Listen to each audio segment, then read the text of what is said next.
हिवाळा सुरू आहे आणि आता बाजारामध्ये वाटाण्याच्या शेंगा म्हणजेच मटर खूप पाहायला भेटत आहे. तर आज आपण बनवूया विंटर स्पेशल आलू मटरची भाजी. तर चला मग बनवूयात. तर त्याच्यासाठी सर्वात अगोदर जे आहे ते आलू आपल्याला उकडून घ्यायचे आहेत. आणि मी आलू जे आहेत ते मी खालती डाळ आणि भात पण लावलेला आहे. आणि त्याच्यावरती एक प्लेट ठेवून त्याच्यातच आलू उकडून घेतले आहेत. म्हणजे तिन्ही गोष्टी एकाच कुकरमध्ये होऊन जातील. त्यानंतर जे आहे ते टोमॅटो व्यवस्थित धुवून घेतले आहेत आणि त्याच्यातलं बी काढून त्याची मी जी आहे ते प्युरी बनवून घेणार आहे. तर आपल्याला ह्या भाजीसाठी टोमॅटोची प्युरी लागेल. अशा प्रकारे टोमॅटो मिक्सरला फिरवून त्याची छान अशी पेस्ट बनवून घेतली आहे. त्यानंतर जे आहे ते आपल्याला कांदा एकदम बारीक चिरलेला आणि कोथिंबीरही बारीक चिरलेली लागणार आहे. पर्यंत इकडे कुकर शिजलेला आहे. त्याच्यामध्ये आपण जे आलू उकडायला ठेवले होते, आता त्या आलूवरची साल काढून घेऊन त्याचे काप करायचे आहेत. लगेचच गॅस चालू करून त्याच्यावरती आपल्याला एक कढई ठेवून घ्यायची आहे आणि कढई गरम झाल्यानंतर त्याच्यात तेल टाकून घ्यायचं आहे. त्याच्यानंतर जे आहे ते तेल चांगलं गरम झाल्यानंतरच जिरे आणि मोहरी टाकायची आहे, जेणेकरून ते व्यवस्थितपणे कडकडून तळले पाहिजेत. त्यानंतर जे आहे ते आपल्याला त्याच्यामध्ये कांदा टाकून घ्यायचा आहे आणि कांदा व्यवस्थित थोडासा गोल्डन होईपर्यंत म्हणजेच त्याला सोनेरी रंग येईपर्यंत तळू द्यायचा आहे.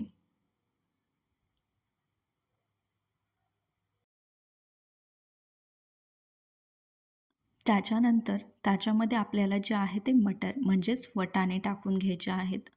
वाटाण्यांना अगोदर उकडायची गरज नाही, कारण ते ओले वाटाणे आहेत. थोडीशी कोथिंबीर आणि टोमॅटोची प्युरी आपल्याला आता टाकून घ्यायची आहे. त्याच्यानंतर जे आहे ते मी छोटासा गुळाचा खडा टाकणार आहे, जे टोमॅटोचा आंबटपणा घालवायला आणि भाजीला छान अशी चव यायला मदत करेल. नंतर जे आहे ते लाल मिरची, थोडंसं जिरेपूड आणि हळदी टाकून घेतलेली आहे. ह्याला व्यवस्थित मिक्स करून आता जी टोमॅटोची प्युरी आहे त्याला व्यवस्थित शिजू द्यायचं आहे झाकून.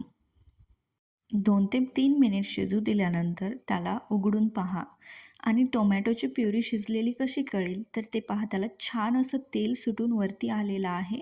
तेव्हा समजायचं की प्युरी शिजलेली आहे. पहा ना किती सुंदर दिसतंय. भाजी होण्याच्या अगोदरच खायची इच्छा होत आहे.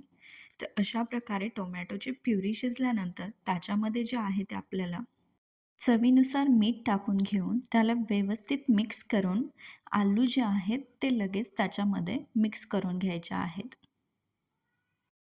आलू जे आहे ते हळूहळू मिक्स करून घेतल्यानंतर त्याच्यात थोडंसं पाणी टाकून थोडीशी भाजी शिजवायची आहे. जास्त वेळ नाही शिजू द्यायची, कारण आपण ऑलरेडी आलू उकडून घेतलेले आहेत, टोमॅटोची प्युरी शिजलेली आहे आणि वाटाणे आहेत ते ओलेच आहेत, ते पण व्यवस्थित आता शिजतच आलेले आहेत. फक्त एक जीव होण्यासाठी थोडंसं पाणी टाकून आपल्याला आता ते शिजवून घ्यायचं आहे. मी झाकण लावून शिजवणार आहे, जेणेकरून ते व्यवस्थित पटकन शिजून घेईल.